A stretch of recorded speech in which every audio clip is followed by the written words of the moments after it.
விசேட செய்தியோடு உங்களை இணைத்துக் கொள்கின்றோம். அமெரிக்காவினுடைய சென்டியாகோ பிராந்தியத்திலே மிகப்பெரிய ஒரு நிலநடுக்கம் ஏற்பட்டிருக்கிறது. அது தொடர்பான விரிவான தகவல்களை வழங்குவதற்காக இணைந்து கொள்கிறோம். ரிக்டர் அளவிலே 5.4 அளவு குறியீட்டை இது பதிவு செய்திருக்கிறது. சென்டியாகோ பகுதியில் இடம்பெற்ற இந்த நில அதிர்வு காரணமாக பாரிய ஒரு அதாவது நிலநடுக்கமாக இது பதிவாகிறது. குறிப்பாக சொல்ல போனோம் என்றால் பூமியினுடைய மட்டத்திலிருந்து ஏறத்தாழ 13.5 கிலோமீட்டர்கள் ஆழத்தில் இந்த பூமி அதிர்ச்சி உணரப்பட்டிருப்பதாக தெரிவிக்கப்படுகிறது. ஏற்கனவே மியான்மரில் ஏற்பட்ட பூமி அதிர்ச்சி அல்லது நில அதிர்வு அல்லது இந்த நிலநடுக்கம் கூட இதனை ஒத்த ஒரு பூமியினுடைய ஆழப்பரப்பில் தான் உணரப்பட்டது என்பது மிக முக்கியமானது. அது எத்தனையோ அணுகுண்டுகளை விட மிக பிரபலமானது என்று கூட நாங்கள் பார்த்திருந்தோம். பிரிதொரு காணொலிகள் அதனை தெளிவாக உங்களுக்கு விளக்கியிருந்தோம். இந்த நிலையிலே இந்த பூமி அதிர்வானது கலிஃபோர்னியா மற்றும் இன்னும் பல பிராந்தியங்களுக்கும் இது உணரப்பட்டதாகவும் சர்வதேச செய்திகள் தெரிவிக்கின்றன. அந்த அளவு மிகப்பெரிய ஒரு அதிர்வலை இது ஏற்படுத்தி விட்டிருக்கிறது. இதுதான் செய்தி. ஆனால் இதனோடு இணைந்த மற்றும் ஒரு சுவாரஸ்யமான விடயமும் இருக்கிறது. அதே போல் இன்னும் சில விளக்கங்களையும் இதில் பார்க்க வேண்டியிருக்கிறது. அதாவது சென்டியாகோ பிராந்தியத்திலிருந்த சஃபாரி மிருக காட்சி சாலையிலே அங்கே இருந்த யானைகள் இந்த நில அதிர்வை உணர்ந்த பிறகு ஆங்காங்கே சிதறி இருந்த நிலையில் அவைகள் அனைத்தும் ஒன்று சேர்ந்து தங்களுடைய குட்டிகளை பாதுகாக்கின்ற ஒரு முறைமையை சிசிடிவி காணொலிகளில் காணக்கூடியதாக இருந்தது. அதில் எங்களால் உணரக்கூடியதாக இருந்தது.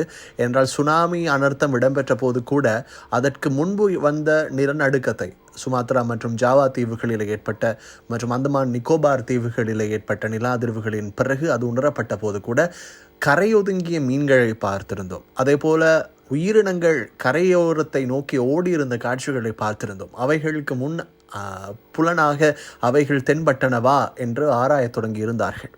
அதே போன்ற ஒரு சம்பவமாகத்தான் இதுவும் பதிவாகிறது. அதாவது மிருகங்கள் மனிதர்களை விட கலி ஒளி என்கின்ற அந்த சக்தி அவர்கள் கொண்டிருக்கின்றன. வௌவாலை எடுத்துக்கொண்டீர்கள் என்றால் அது பறக்கின்ற போது தன் எதிரே இருக்கக்கூடிய ஒரு இலக்கு தன் முன்னே இருக்கிறது என்றால் அந்த கலியொளி மூலம் அது அதனை உணர்ந்து கொள்ளும். அந்த கலியொளி மூலம் உணர்கின்ற போது முன்னே இருக்கின்ற அந்த விடயத்தின் மீது மோதுராமல் இருளாக இருந்தாலும் கூட அதிலிருந்து விலகி செல்லும். நாய்களும் அப்படித்தான். மனிதனுக்கு கேட்கின்ற ஹெர்ட்ஸ் பெருமதியை விட நாய்களுக்கு மிக குறைந்த அளவு ஒளி கூட அவர்களுடைய காதுகளுக்கு கேட்கும். இதனால்தான் இந்த இரண்டு விடயத்தையும் வைத்து பாருங்கள். அதாவது இந்த யானைகளினுடைய இந்த சம்பவம், அதாவது இறைவன் தெளிவாக குறிப்பிட்டிருக்கின்றான் இல்லையா? இறைவனுடைய படைப்பினங்களை ஆராய்ந்து பார்த்தால் அதில் மிகப்பெரிய அத்தாட்சியை நீங்கள் காண்பீர்கள். சிந்திப்போருக்கு அதில் மிகப்பெரிய அத்தாட்சிகள் இருக்கின்றன என்று குறிப்பிடுகிறான் இல்லையா? அது ஒன்று. இரண்டாவது மிக முக்கியமான ஒரு விடயம், அதாவது கூறுவார்கள் மலக்குகளும் அதாவது மலக்குகள் ஒளியால் படைக்கப்பட்டவர்கள் அவர்கள் பூமிக்கு வருகின்ற போது அருவருக்கத்தக்க உருவங்களை தவிர இணை உருவங்களிலே வருவார்கள். குறிப்பாக நாயின் உருவம் அவர்கள் எடுக்கப் போவது கிடையாது என்று கூறுவார்கள். அதே போல் உங்களுக்கு நன்கு தெரிந்திருக்கும், சேவல் கூவுகிறது என்றால் மலக்குகளினுடைய வருகையை அந்த இடங்களிலே நீங்கள் எதிர்பார்க்கலாம் என்று ஒரு விடயம். அதிகாலையிலே சேவல் கூவுகிறது.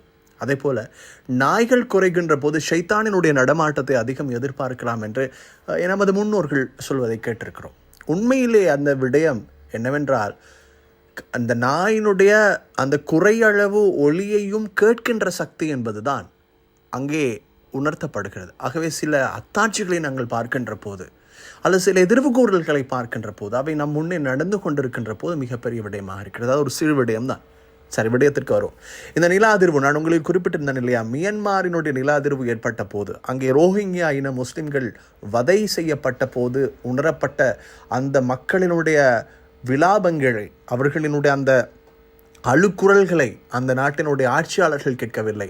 ஆனால் இப்போது அதே ஆட்சியாளர்கள் அழுகுரல் சர்வதேசத்திற்கு விடுக்கின்ற அளவுக்கு நிலைமையும் மாறி இருக்கிறது. அதாவது நீங்கள் என்ன நோக்கத்தில் ஒருவரை பழி தீர்ப்பதற்காக அல்லது ஏதேனும் ஒரு அநியாயத்தை நீங்கள் அறிந்தோ அறியாமலோ பிறொருவர் மீது பிரயோகிக்கின்ற போது அதனுடைய மறுதாக்கம் மிக கொடூரமானதாக இருக்கும். அதே போன்றுதான் இன்னும் ஒரு விடயம் நான் அன்றே குறிப்பிட்டேன். இதே நிலநடுக்கம் அமெரிக்க நிலப்படுக்கையில் ஏற்பட்டு விட்டது என்றால் அல்லது இஸ்ரேலினுடைய நிலத்தினுடைய அந்த தன்னுடைய பரப்பு அதில் ஏற்பட்டு விட்டது என்றால் என்னவாகும் என்று யோசித்திருந்தோம் இல்லையா? உண்மையில் இன்று அமெரிக்காவில் இந்தளவு பாரிய ஒரு நில அதிர்வு உணரப்படுகிறது என்றால் உலகையே ஆட்டி படைத்த அல்லது தான் சொல்வது எவ்வளவு பிழை என்றாலும் அதுதான் சரி, அதை விட்டு நான் சரியானதையெல்லாம் கேட்கக்கூட திராணியை கொண்டிருந்தாலும் கேட்பதற்கு கூட தயாரில்லை, நீங்கள் எதை வேண்டும் என்றாலும் செய்து கொண்டு போங்கள், என்னை கேட்பதற்கு எவருமே இல்லை என்பதனை போல உலகையே ஆட்டி அசைக்கின்ற ஒரு வல்லமையாளன் என்று அமெரிக்கா தன்னை தானே நினைத்து கொண்டிருக்கிறது இல்லையா? அந்த அமெரிக்காவையே ஆட்டி அசைத்து வைத்திருக்கிறான் இறைவன். அது ஒரு செகண்ட் கணக்கில் மிக போதுமானது என்பதனை உணர்த்துவதற்கு இது ஒரு மிகப்பெரிய சான்று. எனவே அமெரிக்காவினுடைய சென்டியாகோ பகுதியில் இடம்பெற்ற இந்த நில அதிர்வு என்பது ஒரு செய்தி தான். ஆனால் அந்த செய்திக்குள் மறைந்திருக்கக்கூடிய உலகத்தினுடைய உண்மையும் நமது அறிவுக்கு அப்பாற்பட்ட உண்மைகளையும் சேர்த்து இதனோடு பகிர்ந்து கொள்வதற்கு மிக முக்கியமான காரணம் ஒன்று இருக்கிறது. அன்பான நேயர்களே, வாழ்க்கையை நாங்கள் நிறைய சந்திக்கின்றோம், நிறைய மனிதர்களை பார்க்கிறோம், நிறைய வித்தியாசமான வர்ணங்களை கொண்டவர்களோடு பழகுகிறோம். ஆனால் ஒவ்வொருவரும் புரிந்து கொள்ள வேண்டிய ஒன்று இருக்கிறது. தன் எல்லைக்குட்பட்ட விடயங்களுக்கு அப்பாற்பட்ட விடயங்களை தன் எல்லைக்குள் ஈர்த்து கொள்ள முனைகின்ற போது இறைவன் மிகப்பெரிய பார்வையாளன். நீங்கள் உங்கள் சாதகத்திற்காக எதை வேண்டுமென்றாலும் பேசலாம், சாதித்து கொள்ளலாம். ஆனால் எதையும் சாதித்தாலும் எந்த நேரத்தில் அது உங்களுக்கு வேதனையாக மாறும் என்பதனை தீர்மானிக்கின்ற வல்லமையை இறைவன் கொண்டிருக்கிறான். எனவேதான் நீங்கள் செய்கின்ற ஒவ்வொரு செயலுக்கும் பொறுப்புடையவர்களாக இருக்கிறீர்கள். அந்த பொறுப்புகள் பற்றி விசாரிக்கப்படுவீர்கள். இந்த உலகத்தில் உங்கள் மீது நீங்கள் செய்கின்ற கொடூரங்களுக்கான சில படிப்பினை ஊட்டும் தண்டனைகளும் கிடைக்கும். இந்த உலகத்திலே தவறுகளுக்கு மன்னிப்பு உண்டு, மறு உலகத்திலும் அதே போல குற்றங்களுக்கு தண்டனையும் உண்டு. தவறு வேறு, குற்றம் வேறு. தவறு என்பது தெரியாமல் செய்வது, குற்றம் என்பது அதனை தெரிந்து கொண்டு செய்வது. ஆகவேதான் குற்றங்களுக்கு மன்னிப்பும் உண்டு, அதனை விட மிகப்பெரிய தண்டனையும் உண்டு. இந்த உலகத்திலே உதாரணத்திற்கு பல விடயங்களை குறிப்பிட்டு கொண்டே சொல்லலாம். இந்த காணொலி அதற்கானது அல்ல என்பதனால் அதனை பிறிதொரு காணொலியிலே பார்ப்போம். அன்பான நேயர்களே, நிலநடுக்கங்கள் உலகிலே அதிகரிக்கிறது என்றால் மறுமையினுடைய அடையாளங்களுள் அதுவும் ஒன்று. எனவே அன்பான நேயர்களே, நிலநடுக்கங்கள் இதனை குறிப்பிடுகின்ற போது இதை பற்றி நம்பிக்கை இல்லாதோர் பல கதைகளை கூறலாம். ஆனால் சில விடயங்களை அறிவார்த்தமாக சிந்திக்கின்ற போது நாங்கள் ஒரு விடயத்தினை புரிந்து கொள்ள வேண்டும். அதாவது நம் முன்னோர்கள் மழை பொழிகிறது என்றால் முன்பு என்ன நினைப்பார்கள்?